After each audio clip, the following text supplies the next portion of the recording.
Hey guys, this is Fundom on Nonchupagama.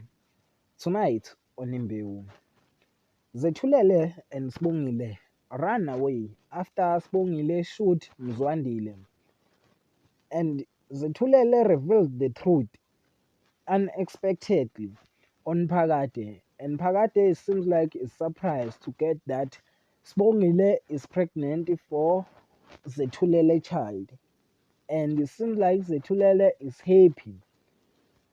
And Tulele tell the family that Mzwandile tries to kill him and Sbongile, while Nairobi has to step in and save the day with Shira di- dis- disarms cooking foreign.